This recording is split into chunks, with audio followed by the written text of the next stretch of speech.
кокбору як нави сабқати осиёи миёнагӣ байни аспҳо ва човандозҳо мебошад. Писарбачаҳо то он даме ки барои аспсаворӣ бузург нашуданд, ҳунарашонро дар харҳо рушд медиҳанд. аъзоёни ду даста бояд ҷасади буз ва ё улокро гирифта ба дарвозаи ҳариф расонанд. Улок ин халтаи 8 килоии хок аст. яке аз ин харҳо бойка номида шудааст. ҳамноми аспи ситораи қирғизии улок.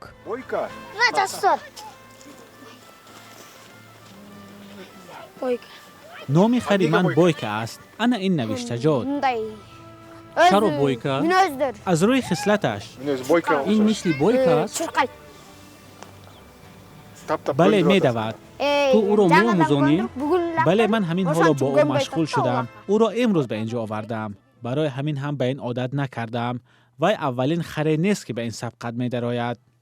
дар сабқати деҳаи байзак наврасонӣ аз 7 то 10 сола иштирок доранд. қамчибеков дар синфи сеюм мехонад. ӯ орзуи чемпион шуданро дорад. дар бозӣ ақлро истифода бурдан лозим аст. шумо бояд қавӣ бошед. ақлатонро чӣ гуна истифода мебаред? вақте ки шумо ба бозӣ ворид мешавед, бояд аспро поён фароварда улакро гиред ва кӯшиш кунед ки касеро аз гурӯҳ ҷудо кунед. шумо бояд талош намоед ки ӯро аз ҳадафатон дур нигоҳ доред. ин даста аз деҳаи ҳамсоя мағлуб шуд, вале писарбачаҳо дар фикри он ҳастанд ки ғолибиятро ба даст доранд.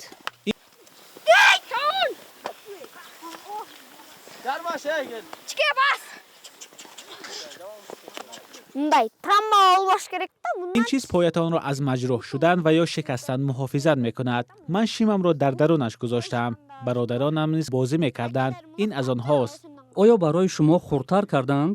не, онҳо хурдиашон мепӯшиданд. ин чизҳо часпида наметавонанд. онҳо ҳангоми бозӣ берун мешаванд.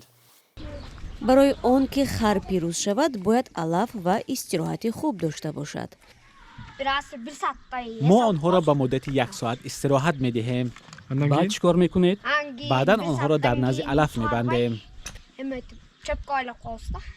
падар ва ду бародари қамчибеков барояш варзишро ёд медиҳанд. ба писарбачаи 10 сола ба асп савор шудану бозӣ кардан хатарнок аст. агар афтар асп метавонад ӯро рӯи замин бикашад ва ё бизанад, хар барояшон беҳтар аст. ҳатто агар онҳо афтидан ҳеҷ чиз рӯй намедиҳад, зеро қадаш барои онҳо мувофиқ аст.